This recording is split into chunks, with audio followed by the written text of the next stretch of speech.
નમસ્કાર દર્શક મિત્રો, કચ્છિયત ટીવી સમાચારમાં આપ સૌનું સ્વાગત છે. આપની સાથે હું છું જયમલસિંહ જાડેજા. સ્થાનિક સમાચાર જોતા પહેલા જોઈએ નાનકડી રચના.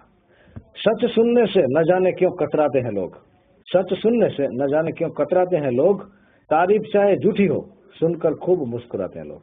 જોઈએ સ્થાનિક સમાચાર. મહાસાગર ન્યૂઝ દ્વારા પૂર્વ કચ્છના દર્શકો માટે ગાંધીધામમાં બ્યુરો કચેરીને ખુલ્લી મૂકવામાં આવી છે. જીટીપીએલના સથવારે ચેનલ નંબર 9 ઉપર રાત્રે 10 થી 10:30 સુધી મહાસાગર ન્યૂઝને આપ નિહાળી શકશો. પૂર્વ કચ્છમાં ખૂબ સરળતાથી આ ન્યૂઝ ચેનલ આપ જોઈ શકો છો અને આપના કોઈ પણ જટિલ પ્રશ્નોને અમારી સમક્ષ મૂકી શકો છો. અમે આપના પ્રશ્નને વાચા આપવા માટે કટિબદ્ધ છીએ. મહાસાગર ન્યૂઝ ચેનલ છેલ્લા 8 વર્ષથી કચ્છમાં અવિરતપણે સ્થાનિક સમાચારો પ્રસારિત કરી લોકોની સમસ્યાઓને વાચા આપે છે. સાથે સાથે આરોગ્ય, કાયદાકીય પ્રશ્નો, જમીનના પ્રશ્નો સાથે અનેક વિષય ઉપર લોક શિક્ષણનું પણ કામ કરે છે. અમારા પૂર્વ કચ્છના દર્શક મિત્રો નિયમિત સમાચારો જોઈ શકે તે માટે જીટીપીએલના સથવારે ખાસ વ્યવસ્થા કરાઈ છે.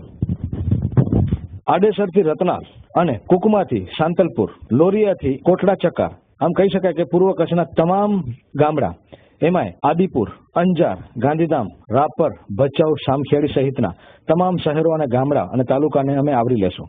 પશ્ચિમ કચ્છમાં અમારું પ્રસારણ 24 કલાક છે, ત્યારે પૂર્વ કચ્છમાં પણ દર્શક મિત્રોનો સહકાર મળી રહેશે.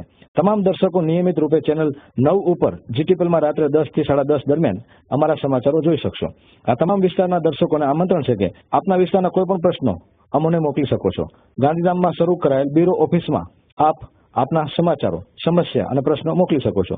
મહાસાગર ન્યૂઝ વિશેષમાં સામાજિક સંસ્થાઓ, ઉદ્યોગોના એસોસિએશન, મંડળો, સમાજના આગેવાનો, સ્વૈચ્છિક સંસ્થાઓ, સ્કૂલના વ્યવસ્થાપકો તમામને તેમના દ્વારા આયોજિત થતા કાર્યક્રમો, મેડિકલ કેમ્પ, સાંસ્કૃતિક કાર્યક્રમ વગેરે પ્રસારિત કરવા જરૂરથી ગાંધીધામ બ્યુરોનો સંપર્ક કરવા જણાવવામાં આવે છે. આજે જ્યારે ગાંધીધામમાં bureau office collector road, Somaiya arcade, ward number 12B માં શરૂ કરવામાં આવી છે, ત્યારે બહોળી સંખ્યામાં મિત્રો તથા સંતો અને સમાજના અગ્રણીઓ હાજરી આપી અને શુભેચ્છા પાઠવી હતી. આ શુભ પ્રસંગમાં 3 બાબતો ભેગી થઈ છે. આજે ગુજરાતનો સ્થાપના દિવસ છે અને મા આશાપુરા ન્યૂઝ ચેનલ 8 વર્ષ પૂરા કર્યા છે અને 9મા વર્ષનું જ્યારે રનિંગ થયું છે ત્યારે તે પોતાની પાંખ વિસ્તારી રહ્યું છે અને એક ગાંધીધામમાં બ્યુરો ઓફિસનું આજે ઓપનિંગ થઈ રહ્યું છે.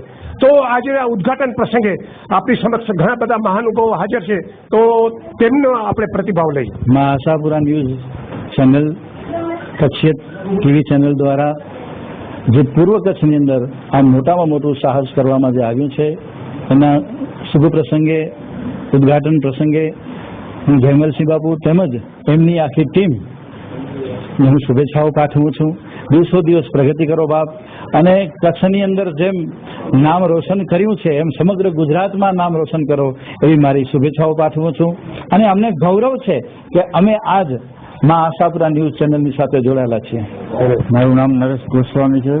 પૂર્વ કચ્છમાં મા આશાપુરા ન્યૂઝ ચેનલ ચાલુ કરી રહ્યા છીએ. આપણે બ્યુરો ઓફિસ ગાંધીધામમાં ચાલુ કરીએ છીએ અને પ્રજાના હક માટે, પ્રજાના પ્રશ્નોને વાચા આપવા માટે સદાય સતત રહેશું અને સદાય પ્રજાના હિત માટે કોઈ પણ કાર્ય આપણે કરશું. મારું નામ ચિરાગ ભાનુશાલી છે. પૂર્વ કચ્છમાં મા આશાપુરા ન્યૂઝ ચેનલ ચાલુ કરી ગયા. મારું નામ જશોદાબેન છે. મા આશાપુરાની કૃપાથી ભાઈ નરેશ, ભાઈ ચિરાગ, ધન્યવાદ. ખુશીના આવ્યા છે, આનંદ બેને આનંદ દે પ્રભુ, અને એના માટે મા કૃપા કરે. બસ. હા, શૈલેન્દ્રસિંહ જાડેજા, ઉપપ્રમુખ ભચાઉ તાલુકા ભાજપ. આજે ગાંધીધામ મુકામે મા આશાપુરા ન્યૂઝ ચેનલ શરૂ થઈ રહી છે. એ પૂર્વ કચ્છના લોકોના પ્રશ્નોને વાચા આપે અને ચેનલ ભાઈ નરેશભાઈ, જયમલસિંહ જાડેજા બાપુને મારા ખૂબ ખૂબ શુભેચ્છા આપું છું. મારું નામ વિપુલદાનજી ગઢવી, એડિટર અને તંત્રી કચ્છ ક્રાઇમ. પૂર્વ કચ્છ બ્યુરો ચીફ તરીકે જ્યારે ચિરાગભાઈ ભાનુશાલી અને નરેશભાઈ ગોસ્વામીએ જે પણ જવાબદારી સંભાળી છે એ નિર્દયતાપૂર્વક, અને જે પણ કૌભાંડો ગાંધીધામની અંદર ક્રાઇમનો ગ્રામ વધી રહ્યો છે તેને સંપૂર્ણપણે નાશ કરે એવી મા ભગવતી પાસે પ્રાર્થના. પત્રકારત્વ અને મીડિયા એ લોકશાહીની ચોથી જાગીર કહેવામાં આવે છે, પરંતુ જાગીર કરતા હું ચોથો સ્તંભ કહીશ. એક તરફ વહીવટ છે, એક તરફ ન્યાય છે, એક તરફ સંસદ છે અને બીજી તરફ પત્રકારત્વ છે. પત્રકારત્વની જવાબદારી જે સમાજમાં જે કંઈ પણ ઘટના બને છે તે સારી ઘટનાને ઉજાગર કરવાની અને જે કંઈ પણ ભ્રષ્ટાચાર થાય એને ખુલ્લો પાડવાની. અત્યારે ખાસ કરીને મા આશાપુરા ન્યૂઝનો બ્યુરો અહીં શરૂ થયો છે, ત્યારે હું બંને મિત્રોને, ચિરાગને અને નરેશભાઈને ખૂબ ખૂબ અભિનંદન આપીશ. અને સાથે ખુશીની વાત એ છે કે એમની સાથે બહુ જ સારા એવા લોકો જોડાયેલા, સારા એવા યુવાનો જોડાયેલા છે. અને અત્યારે અખિલ ભારતીય નવયુગ સંસ્થા જે ગાયો માટે કામ કરતી એક ખૂબ જ એક સક્રિય સંસ્થા છે અને ગઢવીભાઈ અને બીજા મિત્રો જે છે એમના ખરેખર અમે ઋણી છીએ અને અમે બાંયધરી આપીએ છીએ કે જ્યારે પણ તમારી આ સંસ્થાનું કોઈ પણ કાર્ય હશે ત્યારે મહાસાપુરા ન્યૂઝ તમારી પડખે હશે. તો રાજભા ગઢવીને આપણે મળશું કે ખાસ કરીને અમારી પક્ષે શું અપેક્ષાઓ છે? સૌ પ્રથમ હું નરેશભાઈ, ચિરાગભાઈ અને ખાસ કરીને જયમલસિંહ જે તંત્રી છે આ મહાસાપુરા ન્યૂઝ ચેનલના, અને અભિનંદન પાઠવી કે પૂર્વ કચ્છમાં જરૂર હતી એક જાગૃત ચેનલની. અને જે આ તે ભ્રષ્ટાચાર છે, આ છે ગાયોની હત્યાઓ ખુલ્લેઆમ થઈ રહી છે, એને રોકવા માટે મીડિયા પણ ફૂલ સપોર્ટિવ હોય છે. અને અમે આભારી છીએ ન્યૂઝ ચેનલના કે એમણે અમને આમંત્રણ આપ્યું. આ પ્રસંગે હાજર રહેલ મહેમાનોએ પ્રતિભાવ આપ્યા હતા તથા શુભેચ્છાઓ વ્યક્ત કરી હતી. આ રીતે કચ્છની સૌથી લોકપ્રિય તથા સૌથી વધુ ગામ અને શહેરોમાં પ્રસારિત થતી મહાસાપુરા ન્યૂઝ ચેનલના બ્યુરો ઓફિસનો ગાંધીધામ મુકામે પ્રારંભ કરાયો છે. ગાંધીધામ કાર્યાલયની જવાબદારી નરેશ ગોસ્વામી, ચિરાગ ભાનુશાલી, શેરખાન તથા સુમન માઇકલ સંભાળશે. આજે બ્યુરો કચેરીનું ઉદઘાટન હેતલબા જયમલસિંહ જાડેજા, જયશ્રીબેન કાનગર, વર્ષાબેન નારણભાઈએ કર્યું હતું.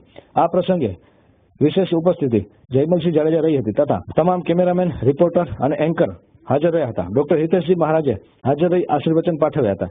માંડવી ડી સેન્ટરના તથા વર્ષોથી મહાસાપુરા ન્યૂઝ સાથે ઘરોબો ધરાવનાર નવીનભાઈ જોશીએ ખાસ શુભેચ્છાઓ પાઠવી હતી.